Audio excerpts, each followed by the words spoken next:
I love it. Yep.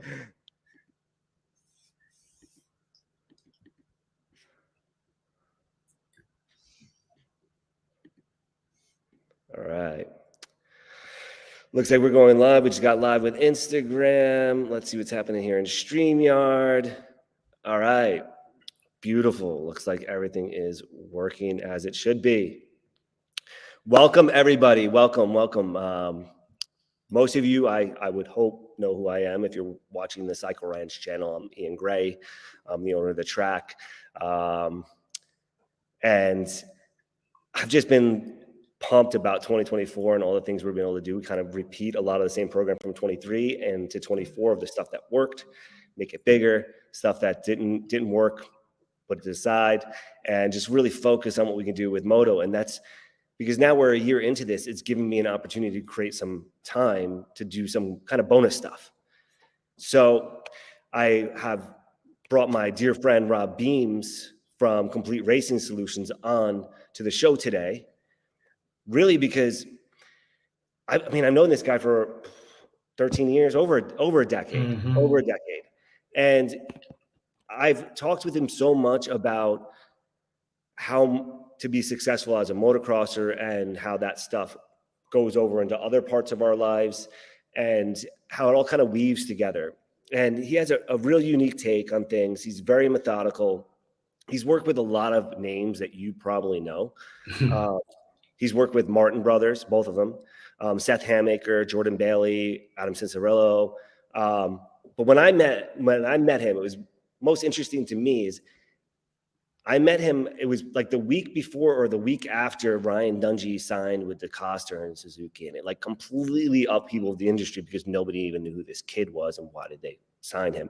And Robb was working with Ryan at that time. And the way he described the way he worked with Ryan and Ryan's attitude towards the training and Robb's response, like I just knew that what Robb was saying, he was the real deal. And then to watch Dungey go from that amateur to championship, like from that not knowing spot to actually be, I think 7 championships or 5 championships. Yeah, something like that. I think 7. But like that's ridiculous. And you saw all of it. You saw all of it. And not only do you see all of it, but you helped guide and mentor him through all of that. You were a part of that, and you might have done it with the other riders. I just was there for the whole Dungey experience, and I've known you and I've seen you through that. And I remember we hadn't talked in a little while, and I was like, I wonder if Robb's still working with him. And then all of a sudden I hear Jason Wygant talking about you. And it's funny because you like slip under the radar. Like everybody knows who Alden Baker is. Yeah. Right. But like you've built championships, right? Like, so I just think it's so cool that you're taking the time to come on and talk to the Cycle Ranch community to help them with their riding and transfer that knowledge that you've and that experience that you have and share it with our community. That means so much to me. So thank you as my dear friend and, mentor in many ways. Thank you for being here. Really appreciate it. It's my pleasure. And thank you for, reaching out and connecting the dots. It's been a while. And no, I appreciate the kind intro. The thing that I always say is, it doesn't matter who I've worked with. Like we have 253 amateur #1 championships. Okay, that's great for anybody who asks. But what really matters is, can I put something in a way that the listener is going to be able to understand it? And it doesn't matter what I say or how I say it until the end user can comprehend and disseminate the information and it really resonates in their brain. It's just always a nebulous concept. And so that's why I appreciate these opportunities, because every person has a different experience on where they're currently at, good or bad. But if they have a question on nutrition or strength or flexibility, sports psychology, just think about the multitude of how all of that is just all interrelated. At the end of the day, what I don't want to see people getting hurt. Keeps our sport from growing. I don't want to see people get discouraged when they don't get a little bit better, because that keeps our sport from growing. So to find out that you had acquired this property, have taken it to the stratosphere, to reach back out, be able to give back to the community, I love it. So thank you for having me, and I appreciate everybody who's here with us live or watches this at a later date. Thank you so much for taking time out of your day, because we understand and respect the value of time for sure. Yeah, likewise. Like it's just really cool. And we got a bunch of questions that came in off a poll that we Okay. did. Okay. So we'll get into those. And those of you watching live, if you have any questions about really anything, and you can also ask me questions if you want to ask about the track. Like we're here to chat, right? We're here to That's right. chat and get you guys up to speed. Anybody watching, if you want to know more about Cycle Ranch, chime it in. But if you want to know more about fitness training, whether it's mental, physical, like just pop it in. Even if you think it's the craziest or dumbest question, it's going to open up the door to something good. So the more you guys interact, the better it is for you. And we're going to do this 4 times. So we're going to do every other weekend, right? So every other Thursday, I'm sorry, at this same time. And we're going to do it 3 more times after that. There is a possibility we could do it more, but we're going to just start off with 4. So see how you guys like it, see what you guys' thoughts are, and we'll see if we can create more time for it. Absolutely. So is there anything you want to get into before we get into any questions or anything that we've gotten? No, the first thing that I just want to say is everybody who's here, I really appreciate it, because when you yourself, Ian, when you take time out of your busy schedule to put this together for the benefit of the members and everybody, we want to make sure that you guys understand that and this sounds so hokey, right? But we're literally here for you guys. And as you just said, Ian, what I hope people will be comfortable with is I don't care what it is. It could be a frustration. It could be something that you've heard contradict, good old Google, right? You can hear 5 different opinions on the exact same subject. They all contradict each other over and over and over again. That's what we want to really get. Exactly. And that's what we want to do is I just want to make sure that for the time that we have here, it is literally about you guys. And to your point, Ian, I love it when somebody puts a question in, because somebody may have the question, but doesn't know how to ask the question to get the point across, to get the question answered. I know that sounds very rhetorical, but I agree with you. As soon as somebody throws something out there, they're like, oh yeah, I triggered that thought and that memory and that frustration or that situation. And again, with the plethora of misinformation that's on Google, and every ex-pro is now a physiologist, there's a lot of misinformation floating around. And that's one of the things that I always enjoy to do. It's not about character assassinating somebody. It's about everybody who's listening to us understanding the why. And that's how I want to open up every single conversation. If you do anything on the motorcycle, off the motorcycle, if you're doing something nutritionally, if you're doing something strength, flexibility, please understand why you're doing it. I think our sport, unfortunately, is really permeated with a lot of people that they just kind of do what they're told, never question why. But if you do ask why, people either get butthurt, they get offended, or they're like, well, for just $299 around the corner, I'll answer that question for you. You know what I mean? And it's like, come on, that just gets really, really old. I have nothing to hide. I have nothing that I will keep from anybody who's spending their time with us, either live or as a recording. And I mean that sincerely. I just feel that the truth needs to be put out there. I will probably offend quite a few people because I don't buy into fad diets. I don't buy into fad exercises. If you ask me a question, I'm going to give it to you based on the principles of nutrition, the principles of physiology, and the foundation of sports psychology. Now, that may sound a little bit fluffy at the beginning of our conversation, but if I say something and it's completely contrary to what you've heard, as long as we can keep an adult conversation going, I am always open to listening to somebody else's opinion.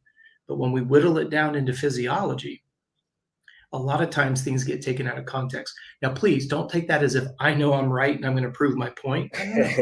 That's not what I'm saying. What my experience has been is when you get into a lot of these fad diets and exercise routines, there's a lot of information that's been conveniently been left out. So let's get into it, because actually you're saying this and you brought up something again right after you used the word nebulous. I'm like, did he really just say, who uses that word? And I'm like, oh yeah, talking to Rob. No, I appreciate it. Right. And you mentioned something more about like the strength training aspect. And when you mentioned the strength training, it brought me back to a conversation that we had previously, where you talked about strength training for kids. Right. And there's a big belief that I've heard, even me growing up and continue to hear out in the ethers, that kids should not strength train. Right. And And in our conversation, if I remember correctly, you attributed, like, if you don't, your injury rate goes up. But I'd like, could you talk a little bit? Should kids strength train? Why or why not? And if so, how? Absolutely. And this is probably one of the most tumultuous conversations that you get, right? Because I do several podcasts a month. And if I go on a public podcast and say, all children prepubescent should lift weights, I'm going to get ostracized. Like when I was Yeah. working with Dungey, they did a CBS special. It was Dungey and I against Villapoto and Alden. And they just showed up. I'll be honest with you, we didn't even know they were going to show up. They show up and they say, look, you guys just do your week. We're going to follow you around. First thing that I ask Dunge every morning is, did you eat your ice cream last night before bed? Well, you talk about a subject and a line that got taken out of context and completely adulterated, right? The reason why I encourage my athletes to eat ice cream is when we start seeing 5, 6, 7,000 calories a day being burnt, you start to run out of, you can only eat so many fruits and vegetables and lean protein. We would all agree it's healthy, but it doesn't have a lot of calorie density. So if I go on a public podcast and say all prepubescent children should lift weights, I'll get completely ostracized because they'll extrapolate that one sentence and obliterate it. The thing about our sport that's so incredibly unique is we're working on a bike that weighs more than the child. We're at speed and we're going over obstacles that increases that velocity. If you think about the compression and rebound on a motorcycle at full speed, right? And I'm talking just a 50 or a 65. I think we underestimate what that puts on the body. The G-force. So G-force they is put the deceptive. G-force meters on the bikes, and I think they actually took them off. I think they probably took them off because people were realizing they were hitting 6 Gs on a dirt bike. Exactly. I've done some work with Jeff Ward, and we've talked a lot about this where, like when he was at the Indianapolis 500, think about the lateral Gs coming out of turn number 2, 220, 230 miles an hour, literally 6 inches off the wall. People don't understand how incredibly fatiguing that is. We've done some work with Townsend Bell in the car racing world as well. And we've actually looked at trying to put a hydration bladder in a car because your only opportunity to get rehydrated is if there's a caution flag. So we were looking at, do we put a bladder in the car, but the lateral G's with, let's just say 2 gallons of water, a gallon of water weighs 8 pounds, 16 pounds going laterally is a game changer. So I don't mean to kind of bounce around, but I think it is important for building the context of the original question. We're in a sport that has a high propensity of injury. So the only way that you can help a youngster become resilient to an injury is you've got to make them durable. Now, we are not insinuating in any stretch of the imagination. We're not saying little Johnny should get down a flat bench and start, trying to bench 140 pounds. That's not what we're alluding to. But little Johnny, little Susie need to do push-ups. They need to do pull-ups. They need to do box hops. They need to be on their BMX bike. They need to be doing things that is going to increase the density of bone, ligaments, tendons, and muscles. And the only way to do that is by load bearing the body. So that's why I do believe that children should be strong. But unfortunately, again, if you say, yes, athletes need to lift, or excuse me, young children need to lift weights, you get completely misquoted. We have all of our athletes on a pump track. We have them on a BMX bike. We have them on a skateboard. We have them on pogo sticks. Believe it or not, one of the things that we like to do with all of our athletes is play freeze tag on a playground, because that acceleration, deceleration, pivot, reacceleration builds core strength, it builds balance and cardiovascular fitness. So regardless of what size bike you're riding, all movement is in a 3-dimensional plane. So you have a front and a back, above and below the belly button, a left and a right. Well, that's exactly how we ride the motorcycle. Left and right peg, above and below the seat, in front and behind the pegs. And most of us know from the belly button up controls the front, belly button down controls the rear. But then when you go into a gym and you use just fixed equipment, it actually strips that proprioceptive balance out of the equation. So yeah, you've got big bulging biceps, you can bench 150 pounds, but it's not functional strength to a moving motorcycle. We refer to that as a gyroscope, moving in a 3-dimensional plane of movement, and you, the throttle jockey, trying to keep it in that sweet spot. So like that becomes more exhausting because the 100%. More muscle strength that you have, like all of a sudden you start and I have this from my personal experience. So it's not always this way, but I know when I went to the gym and I wasn't doing like one-legged and more functional type exercises, even though my core was plenty strong, the volume of muscle that grew made it more exhausting for me to ride my dirt bike, where I thought like now it's going to be easy because I'm stronger, but it actually wore me down. And then I had to like lean back down. I'd like dropped another 10 pounds back to like a good riding place. And then I switched to doing more like calisthenics and body weight type stuff. Mhm. And that kind of, is that good for kids? It's Calisthenics? very good. No, it's very good. And you bring up something that, again, can be taken out of context. We're not insinuating that you need to get down to 130 pounds to ride a 450. What you have to recognize is each person that's watching this has their own unique strength to weight ratios that become optimized on whatever size bike you're riding. Perfect example is Jet Lawrence. He has a dance background, and then we watch him float through something that we go, how the heck did he just do that? He's got an incredible sense of balance, no pun intended, and where to be on the bike and where to let the bike go so that he and the bike constantly are in a state of one. And he Mm-hmm. makes it just look like poetry in motion. But really, I mean, if you're watching Jet on the motorcycle, what you're watching is proprioceptive balance in a three-dimensional movement in the velocity of speed. I know that sounds very sophisticated, but think about it. You've got a throttle jockey on a moving gyroscope floating through all these different obstacles at race speed. That is amazing. So it doesn't matter if you're a vet rider on a 450, you need to work on balance. If you're on a 65 or a 50, you need to work on balance. The difference is, and this is where I always try to educate the parents, particularly on anybody younger than an 85. A lot of times parents on 85s and below will say, my child's young. We don't need to worry about physiology until they get thrown to the ground, because every moto dad out there is going to say, all we need is stiffer suspension and faster motor. The only thing that stiffer suspension and a faster motor does to all of us is exposes our weaknesses and increases our propensity to get injured. Because the faster you go, the quicker you stop. So when Mm-hmm. you come out with your initial question, strength training is going to build muscular durability. Now, you could argue as you continue to put on more muscle mass, if you take an impact injury to the ground, that muscle is going to help you cushion what kind of damage that quick impacted stop is going to do. But I want the listener to think even a little bit deeper. When you lift weights and you expose the bone to load, the bone density grows. When you expose the muscles to load, the supporting tissues, tendons, ligaments, the thickness, the durability of those increase incrementally. Literally, it's all in a linear. It's a really big, important thing for us vet riders. Like Yes. bone density is a big piece of it. And the more muscle you have, the more bone density you end up having. And you can't just take calcium pills like I thought you could, because it's not Mhm. bioavailable anyway that way. So Exactly. it's significantly more complex to do. But the one surefire way of doing it is put on that muscle mass. And I actually I was down to 140 pounds. And then Mm. that's why I like worked out to put weight on, and I got myself to like 185 in like 4.5 months. It was ridiculous, but I just ate like crazy.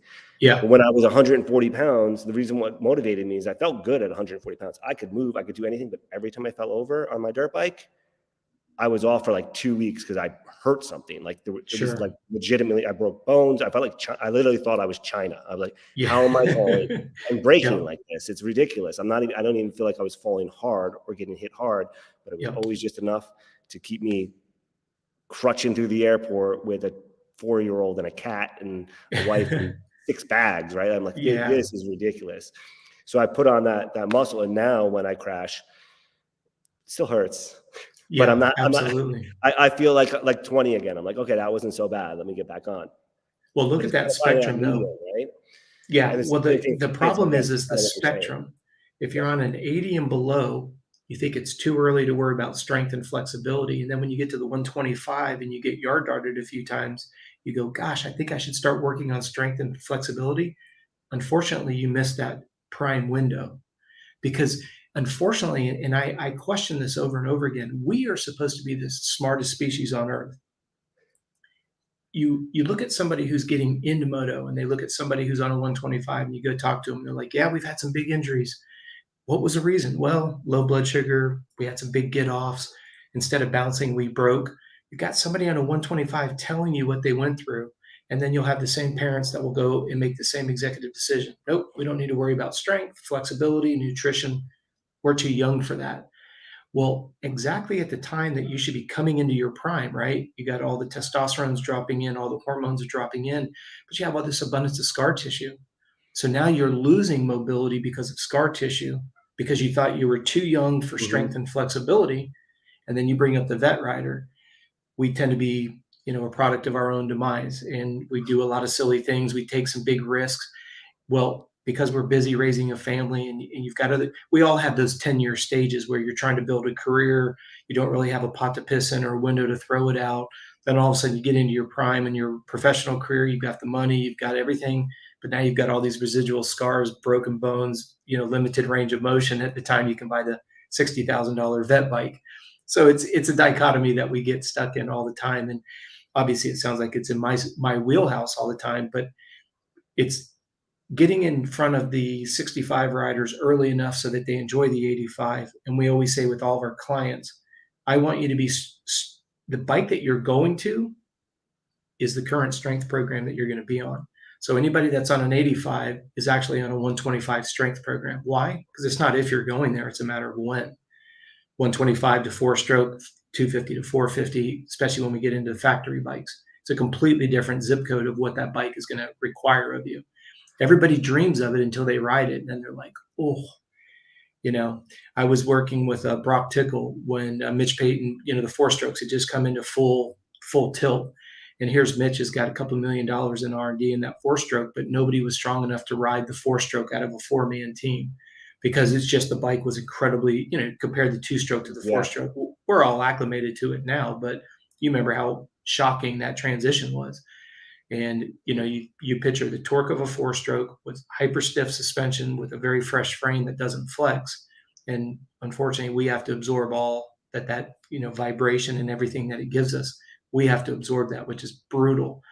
So I like your initial question: do young children need to lift? Absolutely, for the same reason that the vet rider needs to lift: strength, flexibility, durability, injury prevention. And what's really interesting, you made a comment on how you're able to focus on your balance.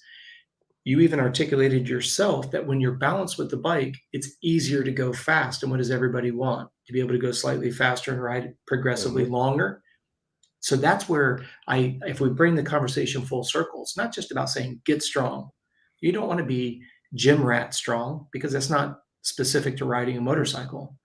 You don't want to just have the flexibility of a ballerina without the foundation of strength, because they all have to work together. Strength without flexibility is useless, and flexibility without strength is useless when we swing a leg over a motorcycle. So it's a very good question. And I think everybody needs to look at it from the perspective of what we enjoy to do, not just go down to the gym.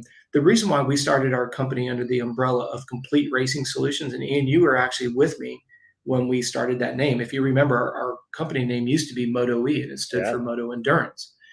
And we changed it because we would talk to parents and they would go hire a sports psychologist, they'd go get a nutritionalist, they get a strength and conditioning coach, a riding coach, a massage therapist. The problem was nobody understood anything about moto. So the parents were spending a boatload of money. Child was not making any progress, or even the adults weren't making progress. So we thought, this is silly. I've got a degree in nutrition. I've got a degree in physiology. I've been an athlete since 78. Why don't we just put it all together? And that's the genesis of what we're talking about right now. Something as benign as strength training, when done incorrectly, can be counterproductive to exactly what the listener wants. Enjoy riding slightly faster, longer, and enjoy being on our dirt bikes. That's the bottom line. So would it be safe to say the short answer is yes, under supervision with a program that's custom tailored to the bike size that they're riding and the goals that they have? 100% with one caveat. If you can't do an air squat without weight anatomically correctly, please do not add load. This is something that Oh rubs yeah. me wrong.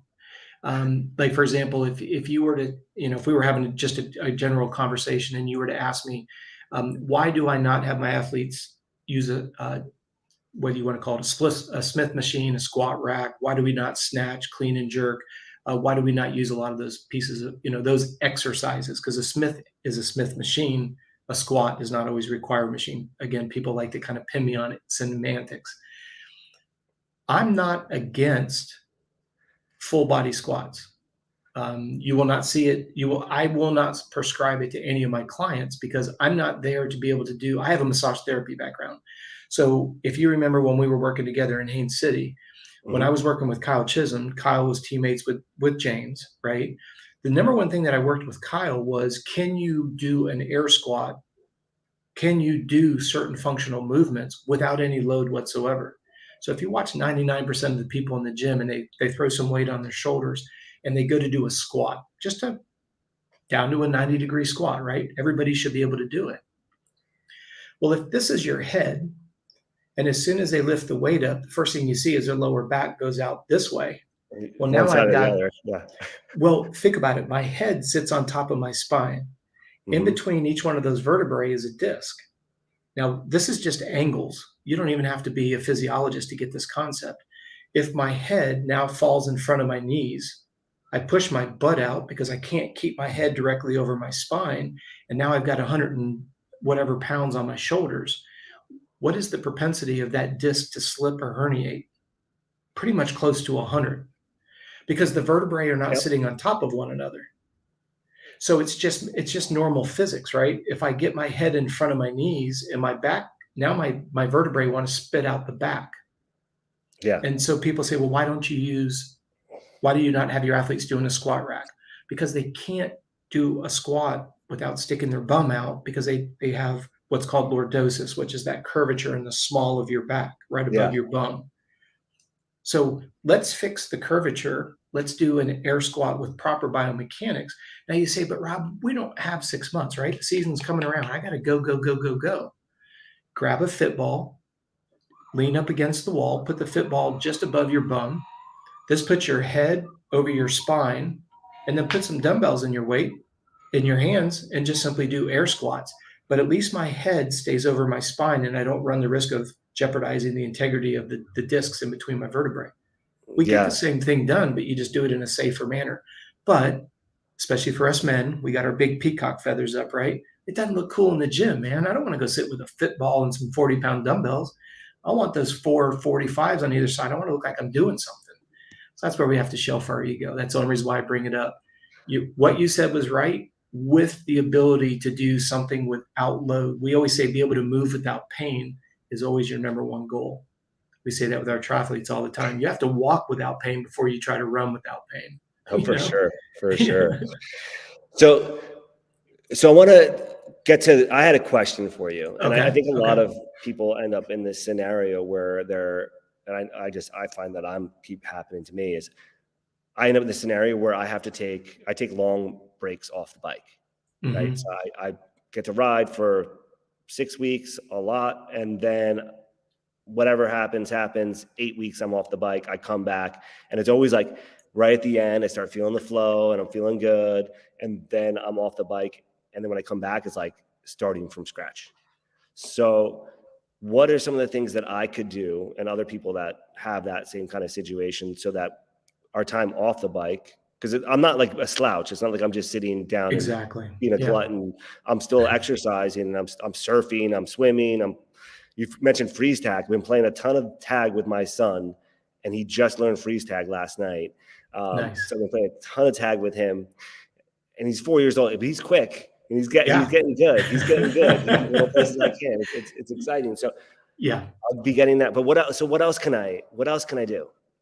Well, it's interesting. What we've talked about so far this evening is really the foundation of that frustration because you're, you're back away from the track. You're not at the track. You're not on your motorcycle. Well, to stay in motor, being on a motorcycle, to be moto specific, what do you need? Functional strength and a three-dimension mode of movement with balance. Well, you're surfing, you're doing all the other things that you do. So you've already got that check marked. So anybody that maybe gets deployed and they're gone for 6 months, what's the best thing you can do when you don't have a bike? Work balance and strength and flexibility. That's your number one thing. If you haven't been deployed or if you're not away from your dirt bike, and like here stateside, we have some people that are in the frozen area. Our dirty little secret with when you have to get off the motorcycle because you're not able to ride outside is put your boots, your knee braces, your pants, get booted up, put your bike on a bike stand, move the bike to the back of the frame so both wheels are slightly off the ground. And literally, we call these bike stand drills. All you do is you put your hands up on the bars and you try to do 100 squats from sitting to standing without letting either wheel touch the ground. So what this All is right. doing, it's keeping you in contact with the bike. Mm-hmm. You work on squeezing. So as you go from a seated position, you literally squeeze your legs up. So that way you never leave contact with the bike. Because you got to remember that bike is just a moving gyroscope looking for input. We can only give a bike input in 3 dimensions: front brake, rear brake, and us. Now, if you stop and you think about that, a lot of people will go from a seated position. When they go to stand up, their legs leave contact with the bike. Well, that gives the bike a chance to start to do this. That's why we get the dreaded side swap. Yep. So when you go from a seated position, and what we do is we say, please try to go from a seated to a standing position without locking your knees out. Do that on a 6 count. Then try to go from a standing position to a seated position on a 6 count. Do not let your bum touch the seat. So you're essentially doing isolated squats, Mm-hmm. in contact with the bike. 100 As soon as straight. 100 straight. So what happens is now if the bike, as you start to fatigue, all of a sudden we start to break that 3-dimensional plane that we've previously spoken about. Now all of a sudden, if the front wheel touches, you have to start over. So what it does is it keeps you mentally focused. It's real easy to go, oh, squirrel, right? I mean, it's like, oh, I got to do 100 squats. This is boring. Not if you're staying focused and accountable. And, for some people, you're going to have to start with the bike directly on the frame, but your goal is to move that progressively. So now you've got the angles working for you and you make it progressively more difficult. Mm-hmm. So people go, okay, great. Now, the big thing that I find interesting is a lot of people think it's a one and done drill. No, I would do 100 squats, do 3 or 4 sets of those. And at least you just spent 20 minutes on your motorcycle, no pun intended, in contact with the bike, working balance, right? Yep. So now we take it one step further. How do we make that drill more difficult? Simply take your hands off the bars, go from a seated position, and go from a standing to seat. If either wheel touches, you start over. Well, you get 100 of those, you get 5 or 6 sets. What do you do to make it more difficult? Close your eyes. So sit back down, put your hands on the bars, start doing it with your eyes closed. You'd be surprised because what it does is it engages proprioceptive balance. Proprioceptive balance is knowing where your body is in the state of space during movement. So for example, Ian, if your eyes are open and I put a rope on your belly and I'm trying to pull you, if you can see where you're going, you're going to drag me wherever you want to go. As soon as I take your eyes out of the equation, I can barely pull you and you're going to be coming my direction. So when we're working on closing your eyes, and if you've studied anything about the different senses, as soon as you remove one sense, you heighten the awareness of another sense. This is why you see Tomac and Roxon and those guys with earplugs, because it increases their sense of awareness on the bike, so they are always in the sweet spot of the RPMs. We're not driving like a Formula One car off of RPMs. So when you plug your ears, like you can sense whether or not the bike has gone past that point of pulling and it's starting to actually go slower because it's bouncing off the rev limiter. They're not listening for it. They're feeling for it. You got 42 bikes outdoors. You can't hear it. You've got to feel it. I worked with Ashley Feilich, and when we were with Factory Honda, it worked perfect because she had just gone to the 4-stroke, and there wasn't one national that we didn't get the whole shot. And for those of you that don't know her, she was born deaf. So she knew exactly when to shift that bike. We never missed a shift. So if we come back to the bike, now I take your eyes out of the equation. If you can give me 6 sets of 100 squats and your hands are on the bars, but your eyes are closed, then you move to, you could probably figure out the next step. Hands off the bars, eyes closed. Now you're talking, there's a year's worth of work right there.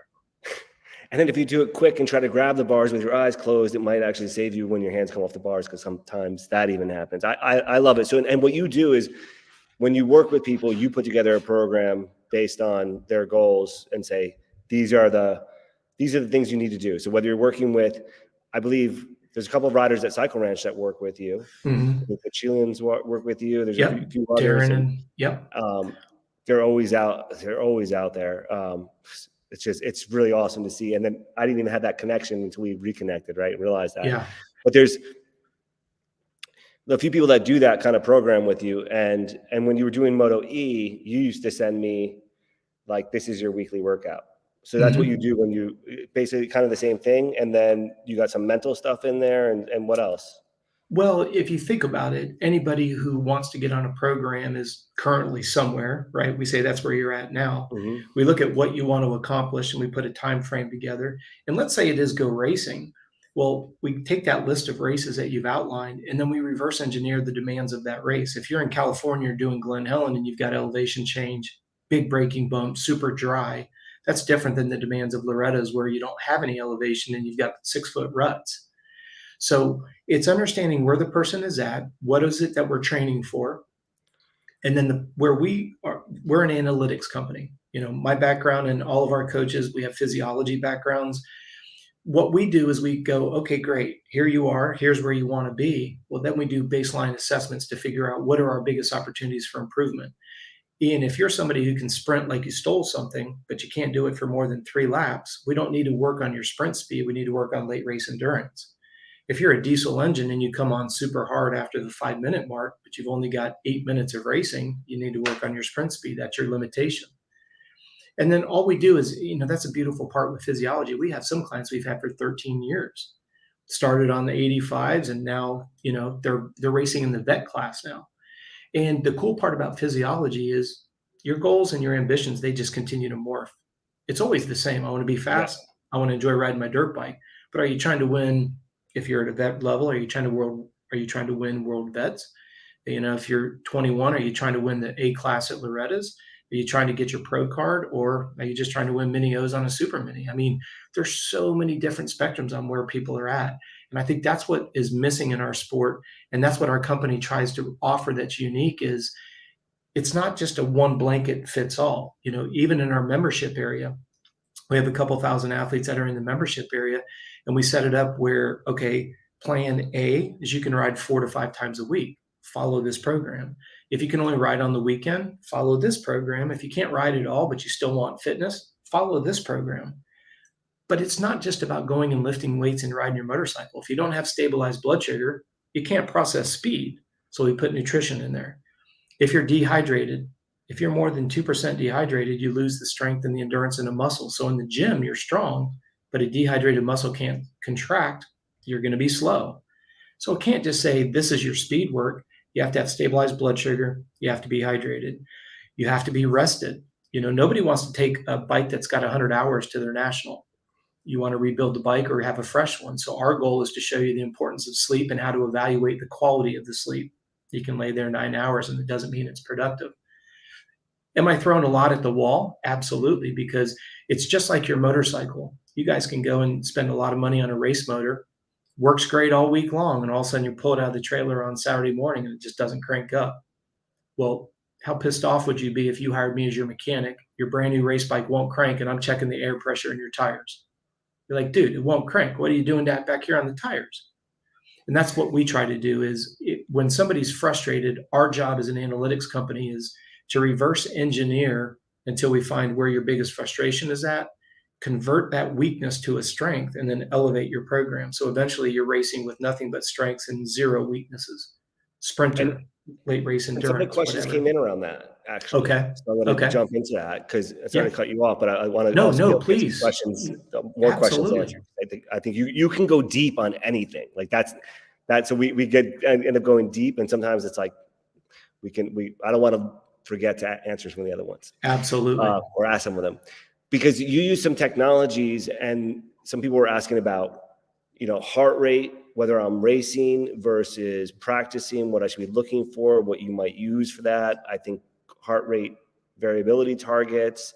And then you do something with glucose, which I really want to hear about, because my crashes and every single crash that I hear from people, like there's stuff that goes wrong, but like, I think like 80% of the time it's like lapse of concentration, which usually is nutrition related and maybe blood sugar too, right? When I'm hangry, like I can't pay attention to anything.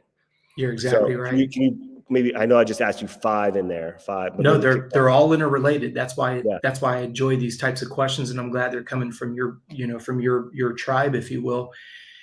What you have to realize is your brain's ability to process speed is directly related to the blood sugar levels in your liver. You have 2 ways that we deliver energy into the human body at a high level of intensity. Your liver feeds your brain, your muscles feed movement. Those are your two gas tanks where we store sugar in the body. Stored sugar is known as glycogen.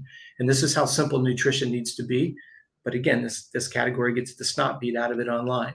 Yeah. If you eat a carbohydrate, a fruit, a vegetable, a high quality grain, that edible carbohydrate gets converted to stored sugar. So you eat a carbohydrate, your body burns glycogen, because you'll read that and you're like, what the heck's the difference? Very simple. Edible carbohydrate to stored glycogen. Your body's preferred fuel source is always going to be stored glycogen over versus something that you put in your mouth. So what we don't realize, and you use the word hangry, and I love that. I want everybody, regardless of your age, go back to 5th grade. You weren't in school exercising for 8 hours, but then when you got home, what was the first thing you ran to? You went to the pantry, you open up the pantry door, what's in there? Boxed carbohydrates. Every single thing that's in that pantry is a boxed, bagged, or canned carbohydrate. Well, you didn't work out for 9 hours. What did you actually use? Your noggin. Yeah. So we've done some tests where we would use a diabetic blood sugar test. This was back, actually, it's funny, Ian, I don't know if you remember this or not. We actually did this when we were at Pup's house on the track that was down by the lake, when we had Malcolm was there, Tyler was there, Pup was there. We had the 2 off-road guys, the one guy that jumped the bike into the lake. We tested all this. Morgan Yes. Moss. Yeah. So, that was gnarly. That was gnarly. There he goes in the water. And fast, this is where we actually tested. We would prick fingers and we'd take lap times, and then we'd prick finger and look at the blood sugar level. So as the blood sugar levels dropped, the lap times got slower and slower and slower. So it validated your brain's ability to process speed is directly related to blood sugar levels. Don't let that be any more complicated than it could be sounding. So it's like a Mana Gel from like Rhino Power. You recommend that? You like that product or something What similar? Is it? Rhino Power, Ryan Hughes has a Mana Gel. No, I own my own supplement company and my own sports drink company. But I'd be lying to you if I told you I was familiar with those products, because again, it kind of goes into the idea that I think some things get partitioned off and they don't need to be. Like, for example, if you're eating fruits and vegetables, they're naturally high in water. They're naturally high in vitamins and minerals. Vitamins and minerals are just catalysts for energy.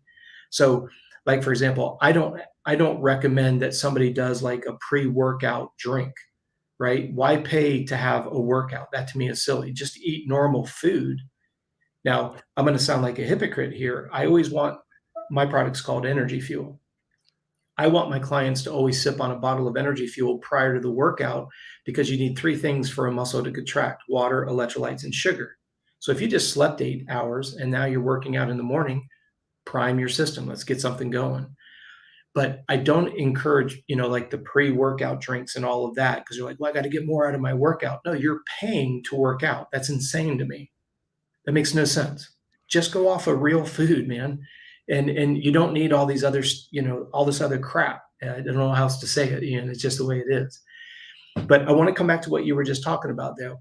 When you're looking at, and all of us have this little nemesis down by our left foot called the shifter.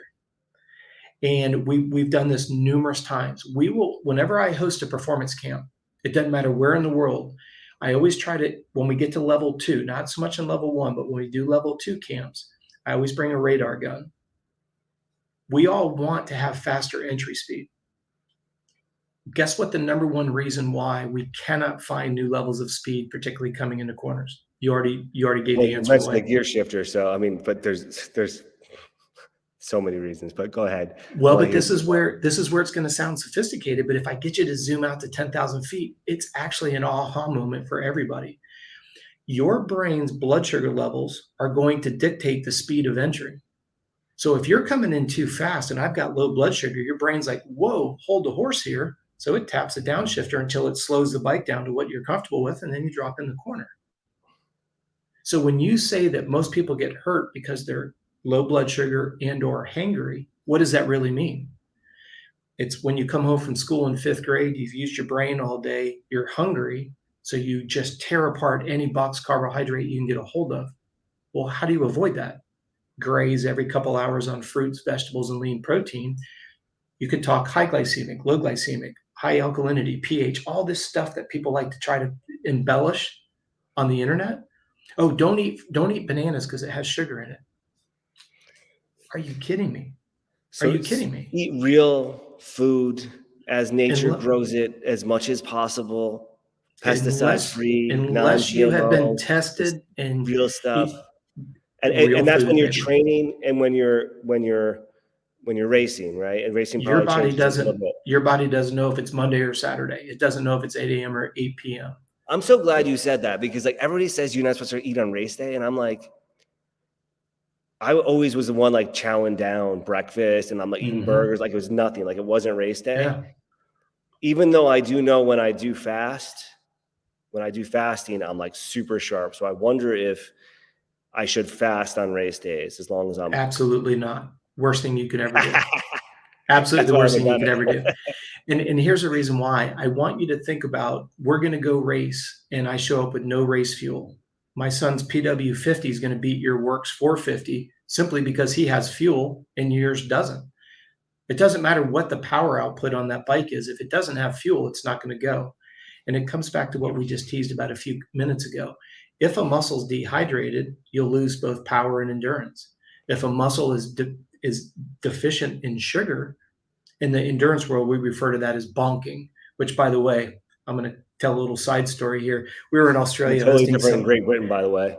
Well, that's where I was going with it. That's exactly where I was going with it. We were in Australia, and our largest business segment is actually triathlon. And I got invited to Australia to do 5 camps. And the Darwin Triathlon Club heard that I was in town, and so they invited me. And I think there was like 85 people that showed up for this speaking engagement, and it was about dealing with heat and humidity in Darwin. Darwin is literally, it's the northern part of Australia that sits right on the equator. I mean, it is living hell. It is so hot. Well, I'm giving my presentation and I say, yeah, what we want to do is avoid bonking. And I noticed every female in the crowd just started blushing.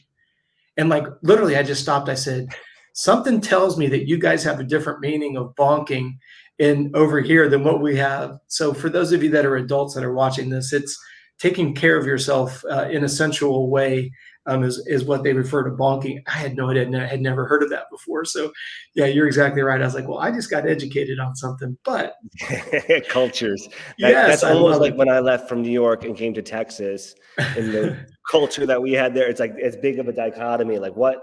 It's Yes, completely different worlds, right? Like, oh my gosh, I say this and they think absolutely. it means that, and they say that, and I think it means this. Whoa, what's going on? It's Yes. Well, and that's where I want everybody who's listening to think about it. When you eat a meal, your body stores that, like we talked about, a little bit of, it's going to store it as sugar, it's going to store a little bit of fat, a little bit of protein, and all that goes in.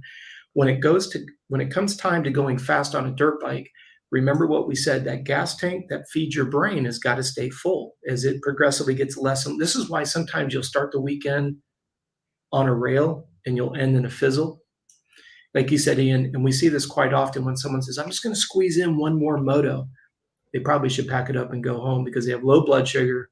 Their muscles are already at a certain point of fatigue. They probably have a slight state of dehydration. I know it sounds crazy, but we actually have our riders weigh themselves before they get geared up. And as soon as they're done, to figure out what your sweat rate is when you're on the bike.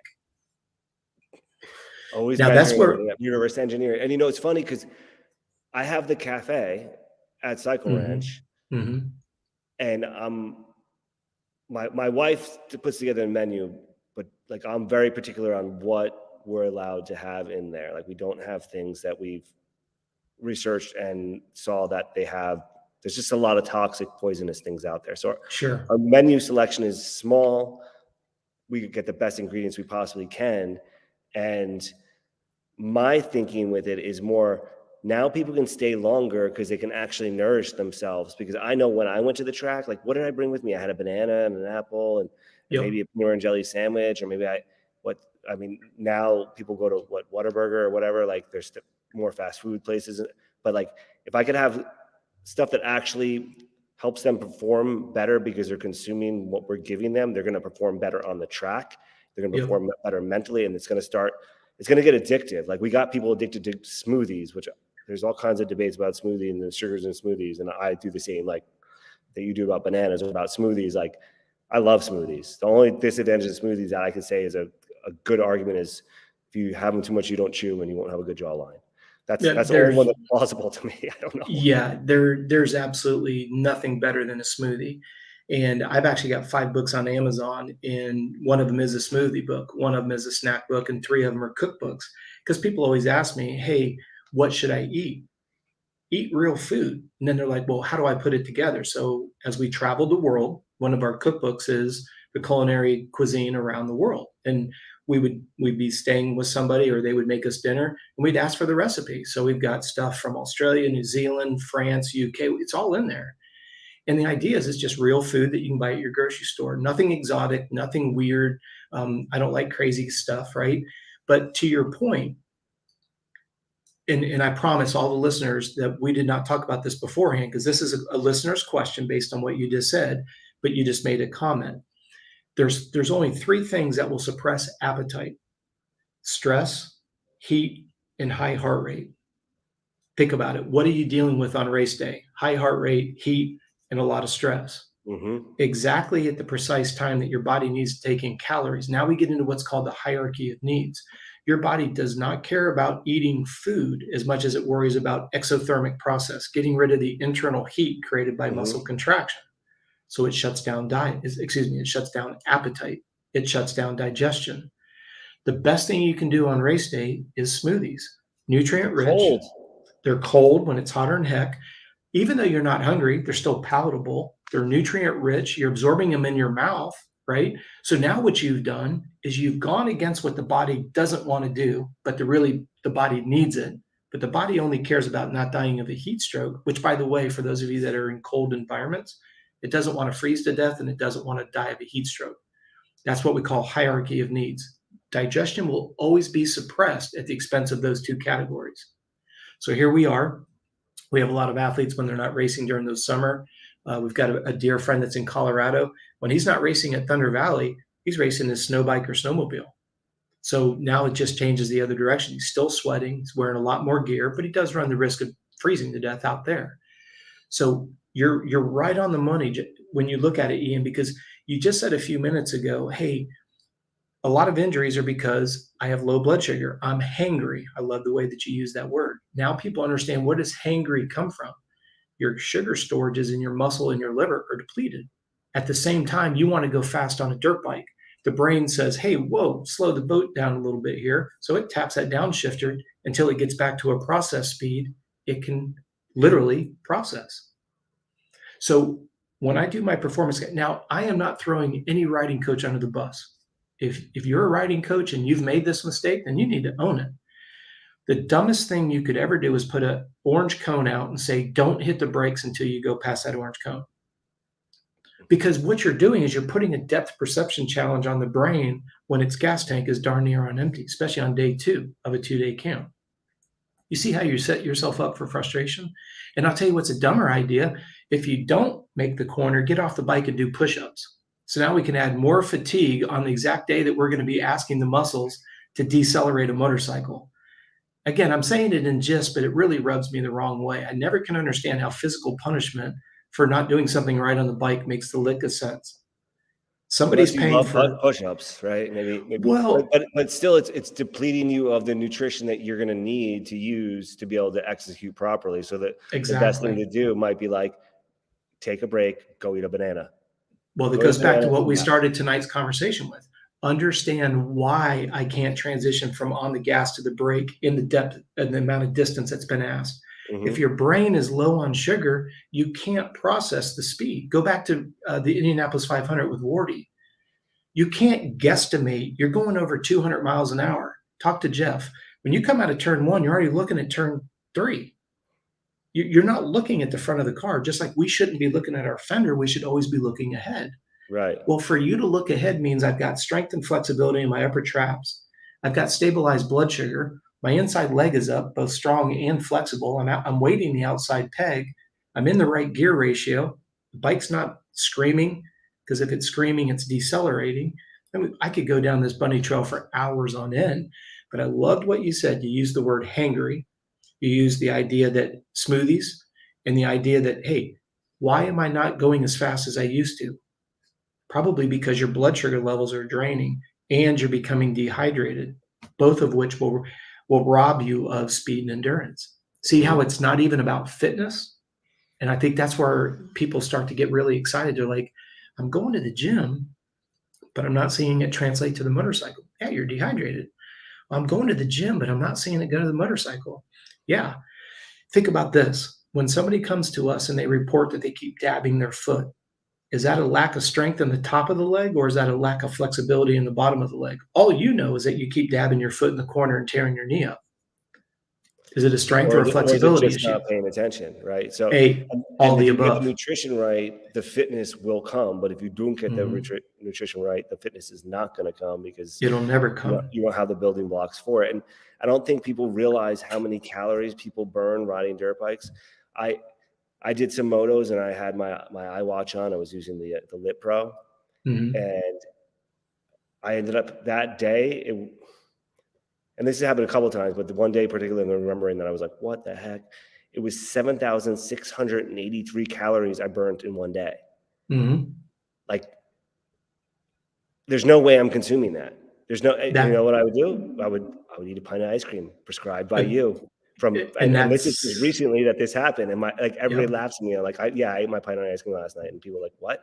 And yeah. I'm not far off from a six pack. Like, it'll just take me like 2 or 3 days and one day of surfing, maybe 2 days of surfing, and I have a six pack. But it's because motocross is ridiculous. How much It we really put our is. bodies through. Like, I don't Yeah, think people realize. we work with Mike Witowski with Factory Honda in the off-road world, and in a GNCC we'll burn around 1,100 calories per hour. So you're looking at 33 to 3,500 calories just from the race itself, not what he burns on a daily basis. So it's not abnormal to have a 6,000 calorie burn day. So heart rate. We started. Yep. Well, it all comes It's all the together same. though, Yeah. Ian. It all Why it's comes important. together because as you bring the heart rate up, your body burns more sugar and less fat as a ratio. So we all want to go racing. That high intensity, high heat stress suppresses appetite at precisely when we need it. We don't eat it, then we start making mistakes on the track. We hit the ground, we bounce. We don't, we unfortunately we don't end up bouncing. We end up breaking, or we mistime that transition from standing to sitting. So we don't butter the corners, or we start clipping the rear wheel on the backside of the jumps because our depth perception is off. When we look at heart rate, you'd mentioned heart rate variability. I think is what you referenced it as. Heart rate variability is only about getting a number that helps you identify how resilient you are to adapting to stress. Hmm. So whenever we're exercising, we never use heart rate variability. If you're going to get into like the very tip of the spear, when we're dealing with Olympic type athletes, that type of information is available in a clinical setting. We do use heart rate variability, but it's very, very difficult to use it in a moto environment because there's just too many extenuating circumstances that would dilute the number.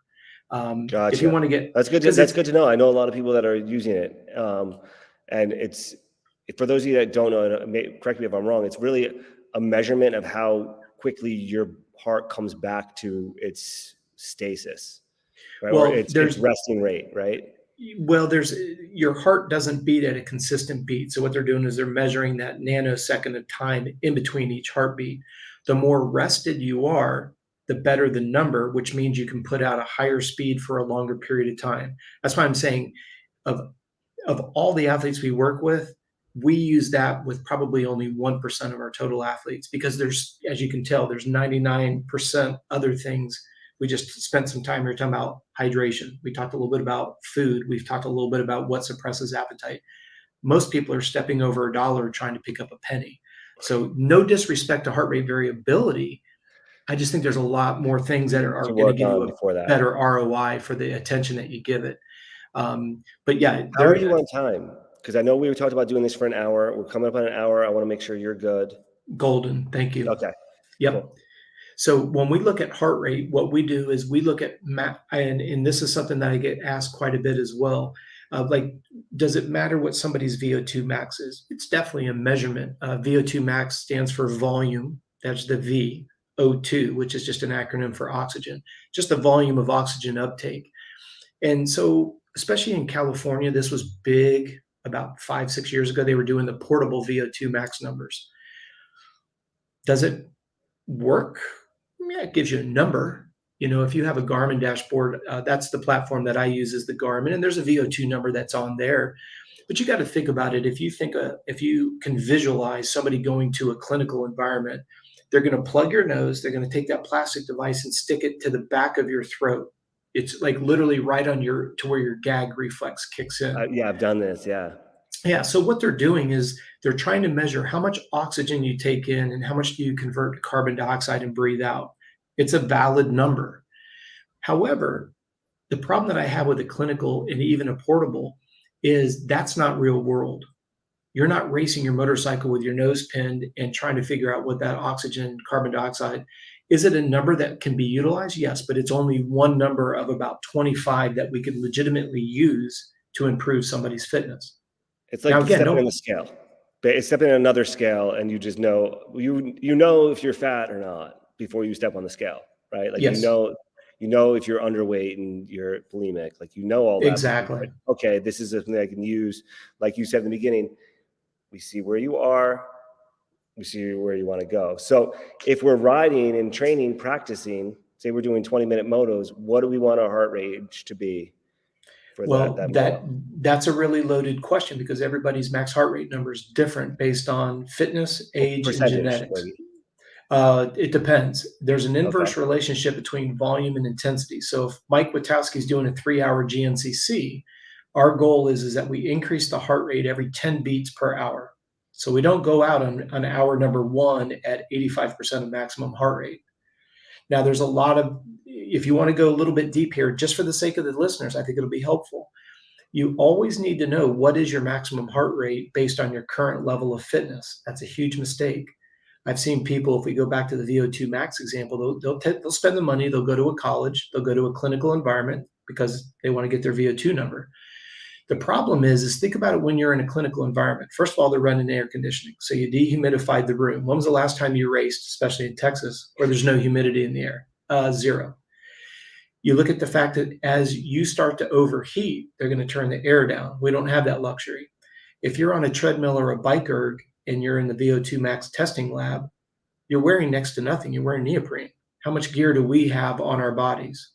Literally every square centimeter. So our ability to wick away sweat is going to be retarded by the jersey, the pant, the helmet, the gloves, the boots. So who cares if your VO2 max is 47 when you're wearing next to nothing in an environment that's cool with no humidity? That's not an accurate assessment of what you're going to do on the bike. You see where we have to keep it relevant? Yeah. And so then I'm going to take it back to the heart rate because it was a question asked by like multiple ways. I always was of the mind it's your age minus 220 minus your age, right? Is your max heart rate. I've seen that off by as much as 50%. And I'm like, I'm looking at it, and I'm like, man, I'm at like 95% of my heart rate this whole time. Yeah, it's not physiologically possible. It's the same heart rate I had when I was 20. Mm-hmm. It's not physiologically possible. And the way I always like to explain it is if it was, then Usain Bolt should be setting the world record for the marathon because he's the fastest man on 2 feet for 100 meters, but he can't hold that for 26.2. So if you think about it, it goes back to what we said earlier. If you're a quick twitch muscle fiber type A guy, you can sprint like you stole it. If you're a slow twitch muscle fiber type B, you're that diesel engine that comes on later. So don't over strengthen what you're already good at. Address your weaknesses. That I always say, whatever you're getting, if you and I are racing and you keep exposing my weaknesses until I fix my weaknesses, you're still going to keep exposing my weaknesses and beat me down like a bad idea. It's just racing. I mean, we all do it. When are we racing? Do you ride even? You'd be surprised. We'll talk about it off the record, but I'm not legally allowed to race and ride anymore. We'll talk about that later off the record. We're going to open that up one of these 4 conversations. Yeah, exactly. I'm legally not allowed. I'm so good on a dirt bike. I had to sign a contract with all the manufacturers. No, it's actually with my ex-wife and with liability and stuff like that. So yeah. So yep, I was married for 25 years, and unfortunately, part of the legalities and the liabilities and all that other stuff. So. Yeah, it's crazy. But if we come back to the listener's question, what we always say is know what your current max heart rate is because that reflects your current level of fitness. Then what we do is we train off of those 5 heart rate zones. which, by the way, if anybody goes to any of my videos on YouTube, if you go in the description box, there's a resource page, and that heart rate spreadsheet is readily available for you. So feel free to use it. But the idea, though, Ian, is if you're going to race a 6-minute sprint, yeah, you can be at 92 to 94% of that maximum because you're really only going to do it for 6 to 8 minutes. If you're going to race a 30-minute plus two, like a pro class, you probably are going to be racing at about 85 to 90% of that max. It all depends on your, and this gets really technical, but it really starts factoring into hydration levels, blood sugar levels, sleep levels. You've got a 4-year-old. Can you imagine if your son, you guys gave him a bath, but you didn't feed him, let's say you didn't give him dinner, and then you gave him a bath and you put him in bed. How many times is he going to come out of that bedroom? Because he's hungry. His body doesn't care about going to sleep when it's hungry. That's the hierarchy of needs at its finest. He does it anyway, but yeah, that's his trick to not go to bed. I'm hungry all of a sudden. I'm like, you just ate a whole watermelon and a whole bowl of grapes and chicken. There you go. Please, like, what do you mean you're hungry? But well, yeah, you're 100% right. You just mentioned something that I think the listeners will enjoy. You just mentioned that he can eat watermelons and grapes. The only 2 macronutrients that satisfies hunger is protein and fat. So give him some peanut butter, give him some almond butter, give him a piece of meat, give him something that has protein and fat. That's why your ice cream will satisfy you, because it has protein and fat in it. Giving him nothing but watermelon and grape is going to make him hungrier, because you start what we call the carbohydrate furnace. So whenever you're trying to satisfy hunger, it's always protein and fat. So always remember that. He's not misleading you. He's probably very hungry. Well, that's usually his dessert after he has chicken and peas and so. But you know what? I'll just make him eat more chicken. Yeah, literally. Or just find creative ways. That's why I like the smoothie idea, because then you can put extra virgin olive oil. You can put some chia seeds in there that are pretty much flavorless, but you're getting the oil and the fat as well as the nutrients of all the fruits and vegetables that you put in there. And it goes back to, like you said earlier, when somebody says don't eat a particular food group because it has sugar, I want the listeners to please not buy into that propaganda. When somebody tells you not to eat something, recognize that you're stripping out the nutrient value. You go, well, our body will adapt. No, it won't. When you go get your blood work and it says you're out of B6, B7, niacin, and zinc, your body can't create all that stuff. The only way that we can get a lot of those, now there's a school of argument whether what your body can convert and what it can work with and without, but think about it. If you are stripping a food group, now if you have celiac disease, yeah, you should avoid gluten because it's tearing your GI tract up. I'm not talking about I call it Captain Obvious. Like, I have one individual who was diagnosed as being lactose intolerant. Well, if you know what lactose intolerant means, is you can't consume milk sugar without having a bad reaction. Well, he can eat yogurt, but he can't drink milk. That doesn't make you lactose intolerant. He's sensitive to one, not the other. If he was intolerant to both, he'd be blowout Bob every time he had lactose. See the difference? You have to be able to keep it in context. Yeah, absolutely. And when you mention it, like, I think about it is you go back to the Bible and what it says to eat, right? So the seeds of the fruit too, like, you have to have the whole fruit. Maybe not the skin anymore these days. I don't think there's too many skins we can eat anymore. I remember as a kid we could eat all the skins, but except for oranges, those things. If you ever tried one, if you haven't, try one tonight. Let me know how it goes. Yeah, exactly. But if you're eating that whole fruit, like, there's a lot of things that combine, and even like rice and beans is another example where they're combined together individually. They don't have a complete protein, but when you combine them together, they can actually formulate a protein. So you're not subsidized or exposed to what's going to happen with just having the starch. You're like, I don't want to have the rice, it's a starch, I'm just going to have the bean. And then you end up with a tummy ache, and then because most of the time they're legumes and not even beans. Exactly. Exactly. But, a lot of people don't realize at the end of the day, it's really knowing yourself too, what works for you. But that goes back to what you said earlier. It is always about your bioavailability, whether it's strengths and weaknesses, whether it's nutrition. You have to focus on yourself. That's why I want people to kind of put the blinders on what everybody else is doing, especially with this doggone social media. It's insane. If I shared with you, I'll give you a real brief example, Ian. We had a lady that reported herself to us, and her entire image is based off of everything on social media is her. Super lean, super cut. She's a triathlete. And she came clean and came to us and she said, "Hey, my adrenals are completely smoked. My doctor said pretty much there's nothing they can do to help my adrenals." So, well, what have you been doing? And she's been taking HGH and testosterone for like 12 years, like overdosing on it, because her whole image is about being hyper lean. It Hmm. wasn't that she was physically fit, she was just juiced to the gills. But unfortunately, it shut down her internal system and she has adrenals that are completely roached. So when you say it like that, it's one of those situations where whenever it seems too good to be true and someone's promoting intermittent fasting and they're promoting don't eat fruits and all this other BS, if you want to have an adult conversation about cryotherapy, I'm more than happy to talk. I understand when you do the cold plunge, it leverages the brown fat. I get it. When you talk about contrast therapy, I understand how the body's going to change and adapt to it. I understand intermittent fasting. I understand what the body will do when you put it in a state of fasting. But I have never, and I've been doing this for 38 years, I've never seen one person who's rested enough, fed enough, and properly hydrated to put that much more stress on an already stressed out system. It's not It, for a motocross rider. If you want to lose no, belly fat and lean out and drop your or body fat, like intermittent fast.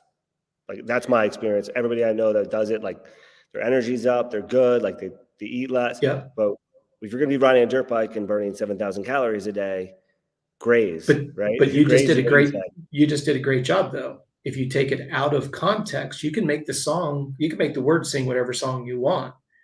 I'm not arguing that the body will adapt when you put it into a state of ketosis, but that's survival, not thriving.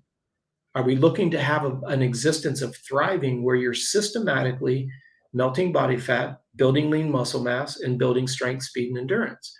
I've been doing this since 78, right? We've been through super slow, we've been through super setting, we've been through P90X, we've been through Beachbody, now we're with HIIT training. It's the same stuff. And when I was fortunate, I was an athlete at the Olympic Training Center for the sport of triathlon. And I always say they didn't have us doing anything extreme. It's work within the principles of nutrition and physiology. Now, when I was there in 86, did they have us do some workouts fasted? Yes, but that was called preseason. You would never see somebody at the Olympic Training Center doing a fasted workout in the competitive training block. Never, ever would they think about it. So Yeah. if you hear that we did some runs and some bike rides fasted, you need to know when we were dropping it in. We didn't have the beauty of the convenience of a watch, right? We slept with electrodes like we were a guinea pig. And they were so precise with it. If we didn't get the quality of sleep that they wanted, and our watches give us nice little graphs now, if we woke up and we were not officially rested, they would look at your REM1, they'd look at your REM3 percentage production of hormones and all. You were literally, your workouts that next day were adjusted based on your sleep quality. That's what we do with our athletes, thanks to these watches. So you're Because, tracking everything back down and giving them workouts based on the real data. and And that's you know, why there's a term now used, biohacking, right? But you were doing this when I knew you in 2011, yeah, 2010, 20, yep, started in the latter part of 10 and into the beginning of 11. yeah. It was And like, when we started with the watches, all it would do is get your number per minute. And then we actually had to plot it in Excel. And then we had to graph all the stuff that now just sits on a dashboard. But the thing of it is it's for those of you that like cycling, how many people do you know have gone out and bought power meters and have no idea what the numbers actually represent? And it's like with heart rate monitors. We use a heart rate monitor to make sure that you go hard enough on your hard days, but we also use it as a governor to make sure you go easy on your easy days. But then we also evaluate sleep. And then we look at other indicators. And I don't mind saying this publicly. One of the things that we do with the permission of our clients is we use Garmin exclusively. And what we do is I have a full-time programmer. So what we're able to do in real time is I can go into your dashboard with your permission. We scrape the data, we bring it into our server, and then we call them Ps, we call them platforms of evaluation. We have 25 platforms that we evaluate over and above what Garmin does. And the reason why we do it is just because you have an elevated resting heart rate doesn't mean that there's a problem. If your body battery is low, that doesn't mean you have a problem. If your HRV is low or high, it doesn't mean you have a problem. Remember what we said earlier? Figure out why the heart rate's elevated. Why is body battery depleted? Why was sleep score Yeah. so bad? So our software goes through and it says, Ian's body battery was low. If it goes and looks at your calorie intake versus expenditure, it says, yep, he ate enough calories yesterday. It goes and it looks at your sleep and goes, okay, yep, he got 8 hours of sleep. Well, then it goes and looks at your ratio of deep sleep to awake time. Well, both of those check. So it goes to the next platform. Until it finds why your heart rate is elevated, it doesn't stop evaluating. And then we get a report. It could be something as, hey, it looked at your pre and post ride rate. You're just dehydrated. That's why you're off the mark today. Yeah, I think I probably wouldn't get a check on any of those, especially when I'm at the track and running around. It's yeah, I you got a lot of hats. For some reason I feel like I have to try to use the sun to eat. I like try to take that energy because unless we have this is the other reason why we have a cafe too, because unless the cafe is open, I probably don't eat. Yes, absolutely. Yeah. It's And just, I love what you're saying because I want the listeners to realize I can drop all kinds of physiology to you. Does it fit your real world? I don't live in a glass house. We own multiple companies. I have to take a spoonful of my own medicine. You and I talked about this off the record. There's so many business opportunities out there. I love to start new businesses. I encourage people to start businesses. I have a consulting company. Any young person that wants to start a business, I'll help you. I'll do it any way I can. But I also have to take a spoonful of my medicine because if I don't put it on my calendar, it's not going to happen. I have to program it just like everybody else does. And then when I do get a chance to train, I may be full of piss and vinegar and really want to get after it. And I'm looking at, hey, it's Thursday. I've had a couple busy, like tomorrow morning, I have Todd Waters is the gentleman who owns T-Dub that does all of our race gear for our race teams. We own 4 race teams. And with the time difference, we need to meet at 6:30 in the morning. I normally don't get out of bed until 8 a.m. So as soon as we're done here, I'll eat dinner, I'll do some foam rolling, and I'll get to bed because I know I've got to be up at 6 for a 6:30. I live in the same real world, right? We all have calendars and obligations. We have 3 children. We just rescued a dog. I don't live in a glass house, I don't live in a glass house. right? Yeah. So it's take this, everybody that's been listening, and if you have any questions, drop them in because we're going to wrap this up shortly here because we're almost got an hour and a half here, and I'm going to have to get to my son too, and we'll be back too. So don't Absolutely. worry, not next Thursday, the Thursday after. But drop any questions, and if you have any questions right now, take whatever you've gotten from this though.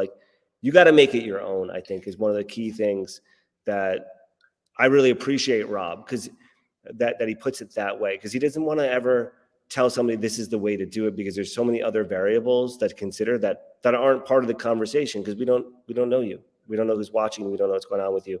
We might know you if you're one-on-one, but we don't know who's hearing it and what context they're hearing it in. Exactly. Right? So the number one thing is really know yourself, right? Know and watch what's happening, right? You don't want to beat yourself up because if you can't do everything that we talked about, right?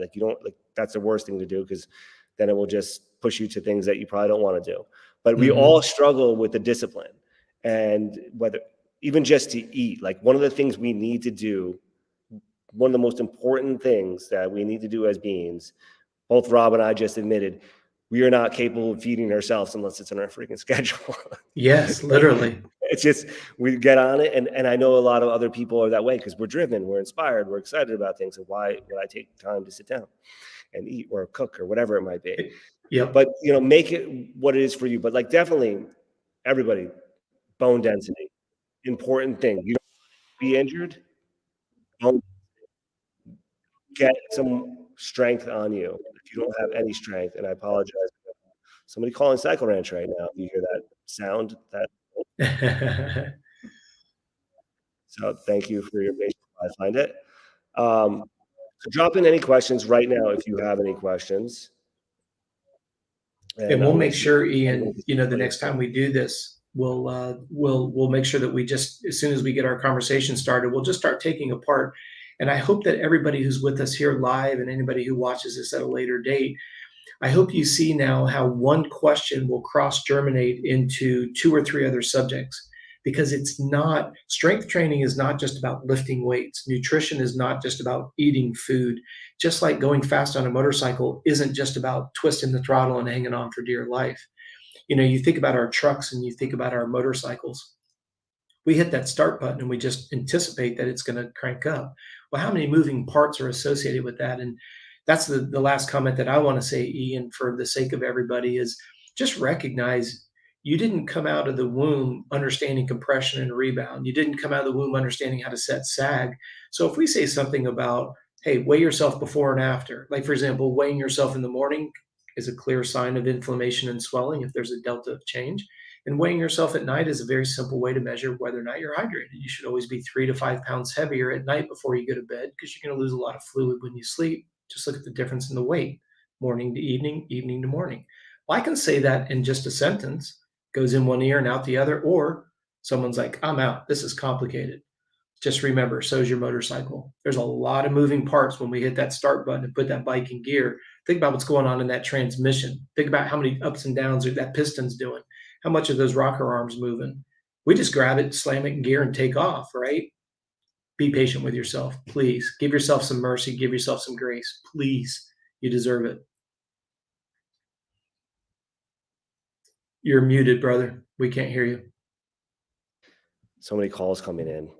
No worries. There you go. People are out riding right now at Cycle Ranch. The track is like impeccable. Lights are on. Everybody's out there. So love it. Didn't mean to interrupt you, but we couldn't hear you. Yeah.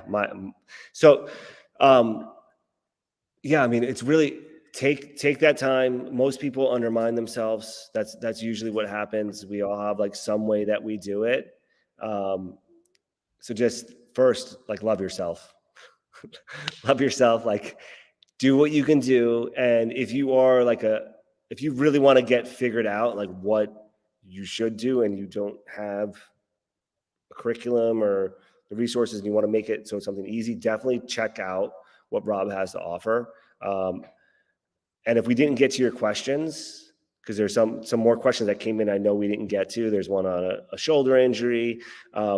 We'll get back with you on that. Clay, our guy, that amazing person, races with us and drops the gates for us. Nice. Actually went down at one of our races and hurt his shoulder. So we definitely want to get him taken care of. And then there's a few more from Josh that we didn't get to. So anybody has questions, drop them in here. If we have time, Rob or I will drop in and comment on them. Otherwise, it will be not next Thursday, the Thursday after, which I guess is the 14th. We got race ready this weekend at Creekside. So Creekside's done a ton for their track. If you have not seen the videos and pictures they posted, they've done a lot with it. They're really pumped about the Race Ready series. It's the third round. There'll be 2 more after that, so go check that out. And then we have a big race, the EMX doubleheader, the 11th and 12th, 10th and 11th. Nice. So that's going to be a great race. So definitely come out for that. There's pre-entries open. I've seen a lot of camping come through already. So if you're going to be camping with us, like, book it up so you don't not have a spot. That usually happens, and somebody's always like, oh, you told me. So here I'm telling you. And, share this with people, share this knowledge, and let us know what you liked or didn't like about this. Give us feedback. The more constructive criticism we get on this, the more that we can, really, like Rob and I really talked about. Rob talked about it a lot in the beginning about, we're here for you. Like, we're here. We do this to try to help you in your path with whatever it is, particularly Cycle Ranch, right? And riding and dirt bikes and all of that stuff, motocross. But every one of these things trickles over to the other part of our lives. So if you can eat a little cleaner and make sure you're eating real foods so that your motorcycle performance is going to be better, actually, that changes your gut microbiome, which has more neurons in it than your brain. So you have a whole intelligence center there. The cravings that distract us and stuff like that, a lot of that happens from the gut. So everything starts in the microbiome. If you're eating the right things, your microbiome will be good. Your thinking will be clearer. You'll have more energy, and your body will respond more appropriately. We don't have to get old like our parents did. I know when I was a kid, I was like, I don't ever want to be 40. That's so old. And now I'm just turned 46. 90% of the time feel like I am in my 20s. Every once in a while, there's a day where I'm like, wait, maybe this age thing means something, but Yeah. it's very rare, right? It's very Yep, rare. exactly. Probably not worse than any hangover I had when I was in my 20s. So this life is definitely better being, focusing on being healthy, taking care of myself with the nutrition side, doing the fitness stuff. Rob, thank you for giving me some things to do off the bike. I have a bike here, so I've never actually sat and I did stand on my bike and do that a little bit when I was a little bit, but I never like thought of it as like something real, and the squatting piece of it, There right? you go. Yep. Um, I'm going to challenge myself because I use a balance board. Perfect. The wheel underneath it. Yep. The endo board. Yep. Yeah, the endo board. I wonder if I can find one strong enough to put the bike on the stand on the endo board. Um, Or is that I just would, I apologize. I don't know what Rhino calls it, but Rhino has something that you can actually put your bike on. It looks like the thing that we used to have in the playground. It's got a big spring on it. Give yeah. that a shot. Look, I'm almost positive he's got it on his store. So you might want to put a link to everybody on that for that exact reason. Yep. Every motocross track should have a dirt bike with one of those things on it. That's the real. My big thing is I'm a real tightwad with cash. So my big thing is I always try to work with what we've got. Just like I said to you, I own a supplement company. I have my own sports drinks, but it's never. I always say, please don't even entertain supplements until we deem them absolutely necessary. Meaning you can't get enough from your real food, whether it's enough quantity and/or quality. Please don't even contemplate a supplement. And I own my own supplement company because they're not there to replace food, hence the word supplement. I don't want that to come across as disrespectful or condescending, but no, start with real food. Walk in your grocery store, shop the perimeter. It's all your real foods. Get your water out of the middle of the store and get the heck out of Dodge, or go get an ROI, get a reverse osmosis water system in the house. I mean, keep it simple. But yeah, start with what you've got. Most of us have a bike stand, so that's why I always start there. Yeah, you just mentioned that again about the walking the aisles and just shop the outside of the grocery store. And you're the first person that ever said that to me. And that changed my life. My grocery bill went down, my energy went up. And this is 13-ish years Yeah. ago, I think, that you mentioned this to me. And I was like, Well, there's he's nothing so in the right. All middle the of other the stuff is fake store. garbage. Well, there's nothing in the center of the store that's not in a box, a bag, or a can. And if it's in a box, bag, or a can, it has a preservative. And I'm not a hellfire brimstone guy, but if you can't pronounce the preservative, you can't break it down. It's literally that simple. So when I know people can get a little bit, a little extreme. Hey, if you just shop the perimeter, of course you could always find an exception where there's something garbage in one of those departments, right? But for the most part, like you were saying earlier, Ian, or as you're wrapping up here, keep it simple. Just walk the perimeter of the store, graze every couple hours, combine them all together. You're gonna have a low glycemic, you're gonna have a low alkalinity to pH, you're gonna have the right ratio of that. Any rebuttal that somebody gives you, oh, you don't want to eat too much meat, it's high in acid. Well, if you eat fruits and vegetables, the alkalinity and the pH of the fruits and vegetables negates the acidity associated with the red meat. So it all has its self-correcting mechanism, but keep it. I'm going to give an acronym: KISS. Keep it simple and sustainable. Most people go, keep it simple, stupid. That just shows you the society that we grew up in. We're not stupid. You don't know what you don't know. You know what I mean? So that's why I appreciate this opportunity to be able to talk to everybody.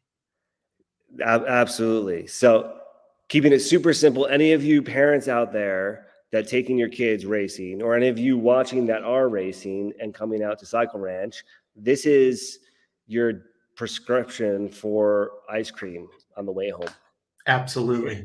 Definitely We're get going your to talk about calories rewards in. in a couple of weeks. We're going to talk about rewards and the benefit of rewards. Beautiful. There's a lot of conversation wrapped around that. Not in a fluffy way, not in today's day and age where everybody's a winner and everybody gets a trophy. But we as racers, we very rarely reward ourselves. And what happens is we keep moving the target. So we're like a dog. If you keep pulling the treat away, eventually the dog quits trying to get the treat. So we'll talk more about that as well, Ian. Yeah, we take that into all of our lives of moving that target forward. And that's how we grow, though. It's part of this whole thing. Thank you so much for being on. Absolutely. My pleasure. Thank you. I'm gonna end it here on Instagram right now. Thank you, everybody that joined.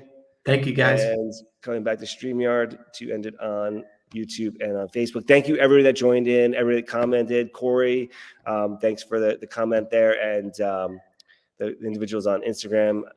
including Darren. Darren was actually watching when we referenced him.